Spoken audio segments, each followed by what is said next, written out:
ओम नमः शिवाय। सावन का पावन पवित्र महीना शुरू हो गया है और इस साल 2026 में 30 जुलाई से सावन का महीना शुरू हो गया है और 28 अगस्त तक रहेगा। तो देखिए इस बार हमें सावन के 4 सोमवार मिल रहे हैं। आप इसकी डेट नोट कर लीजिए। 3 अगस्त को सावन का पहला सोमवार है, 10 अगस्त को दूसरा और तीसरा सोमवार रहेगा 17 अगस्त को और फिर चौथा सोमवार पड़ेगा हमारा 24 अगस्त को। तो आज की वीडियो में हम बात करने वाले हैं कि सावन सोमवार की हम पूजा कैसे करें। अगर आप मंदिर नहीं जा सकते हो और घर पर भी शिवलिंग नहीं है तो फिर आप घर पर रहकर ही पार्थिव शिवलिंग की पूजा कैसे करें, उसका विसर्जन कैसे करें और किन बातों का ध्यान रखें। तो चलिए एक ही वीडियो में बहुत सारी जानकारी मिलने वाली है। वीडियो अगर आपके लिए थोड़ा भी हेल्पफुल रहे तो प्लीज़ वीडियो को लाइक करना और चैनल को सब्सक्राइब करना बिल्कुल ना भूलिएगा। तो चलिए अब बनाते हैं पार्थिव शिवलिंग। तो देखिए हमने यहाँ पर गमले की मिट्टी ले ली है। तुलसी के गमले को छोड़कर आप कहीं से भी साफ स्वच्छ मिट्टी ले सकते हो। तो हमने यहाँ पर एक थाली ले ली है और उसमें ओम बना लिया है।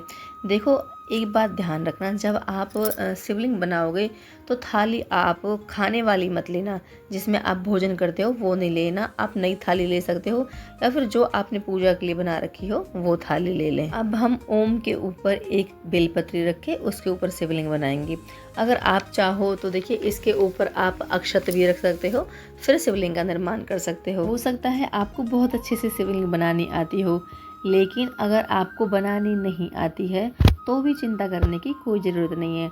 अगर आप पिंडी रूप में भी, आप पिंडी आकार में भी बना लोगे ना शिवलिंग और फिर उसकी पूजा करोगे तो भी भोलेनाथ बहुत जल्दी प्रसन्न हो जाएंगे, क्योंकि भोलेनाथ भाव के भूखे होते हैं।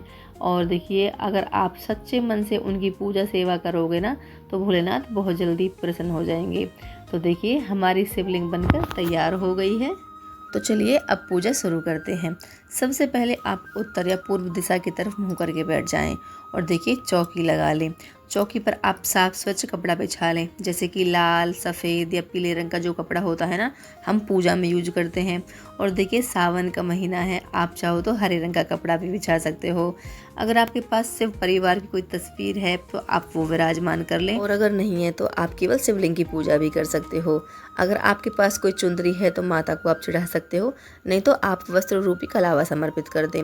सबको पीले सफ़ेद चंदन से टीका करेंगे और देखिए माता गौरी को हम रोली या फिर सिंदूर से टीका करेंगे। धूप दीप जलाएंगे, पुष्प अर्पित करेंगे और फिर हाथों में फूल लेकर अपने व्रत का संकल्प करेंगे कि हम पूरे महीने का व्रत कर रहे हैं या फिर सावन सोमवार का व्रत कर रहे हैं।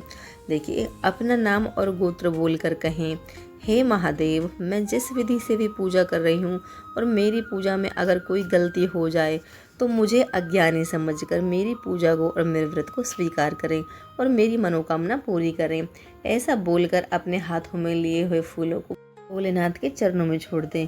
और देखिए फ्रेंड्स, हम सब गृहस्थ में है ना तो हम कोई मंत्र जानते हैं और ना ही कोई विधि, ना ही इतनी सामग्री हमारे पास है और ना ही हम सारे नियम निभा पाएंगे। तो भोलेनाथ तो देखिए इतने भोले हैं कि वो एक लोटा जल से ही प्रसन्न हो जाते हैं। तो देखिए 3 बार हमें अभिषेक करना है, एक बार जल से, फिर पंचामृत या फिर कच्चे दूध से और फिर जल से। देखिए अब वस्त्र स्वरूप कलावा अर्पित कर देंगे। आप जनेऊ भी चढ़ा सकते हैं। इसके बाद पीले या फिर सफ़ेद रंग के चंदन से आप महादेव को तिलक करेंगे। और देखिए बेलपत्र महादेव की पूजा में ज़रूर होना चाहिए। और देखो बेलपत्र पर आप चंदन ज़रूर लगा लें और हो सके तो आप राम नाम लिख लें, क्योंकि राम नाम से महादेव शीघ्र ही प्रसन्न हो जाते हैं। अब देखिए आप बेलपत्र की संख्या 5 भी चढ़ा सकते हो, 7 भी चढ़ा सकते हो, 11 भी चढ़ा सकते हो और ज़्यादा ना हो तो 1 भी चढ़ा सकते हो। और जो चिकनी साइड होती है बेलपत्र की, उधर की साइड से हमें बेलपत्र चढ़ाना होता है और जो डंडी की साइड होती है वो मनोकामना पूर्ति के लिए अपनी तरफ करना होता है। देखिए ध्यान रखना बेलपत्र कहीं से भी कटा ना हो, फटा ना हो, यानी कि बेलपत्र खंडित ना हो। फिर पुष्प चढ़ाएंगे। पुष्प आप कोई भी चढ़ा सकते हैं, जैसे कि मैं गुड़हल के फूल चढ़ा रही हूँ, कनेर के फूल भोले बाबा पर चढ़ते हैं। आप देखिए मंदार के फूल चढ़ा सकते हैं, हर श्रृंगार के चढ़ा सकते हैं। अपराजिता भगवान को बहुत पसंद है। और देखिए सफ़ेद फूल भी भोले बाबा को बहुत पसंद है, तो आप सफ़ेद फूल भी चढ़ा सकते हैं। और ज़्यादा कुछ भी ना हो तो आपके घर में जो भी पौधा हो, आपके पास फूल हो, वो चढ़ा दें। हम समी पत्र चढ़ा देंगे। देखिए भोलेनाथ की पूजा में समी पत्र का भी बहुत महत्व होता है। तो अगर आपके पास समी पत्र है, भांग है, धतूरा है, धतूरे के पुष्प हैं, तो आप ज़रूर चढ़ाएं। अक्षत चढ़ाएं, मूंग दाल चढ़ाएं। अगर हम कोई भी चीज़ 108 की संख्या में चढ़ाते हैं तो इसे हमें धन में आ रही रुकावटें दूर होती हैं। आप एक एक करके भी चढ़ा सकते हैं मंत्र बोलते हुए, या फिर आप एक साथ भी चढ़ा सकते हैं ओम नमः शिवाय या फिर श्री शिवाय नमस्तुभ्यम बोलते हुए। प्रसाद में आप मिश्री, पतासे या फिर आपके पास कोई मिठाई हो तो आप वो चढ़ा सकते हैं।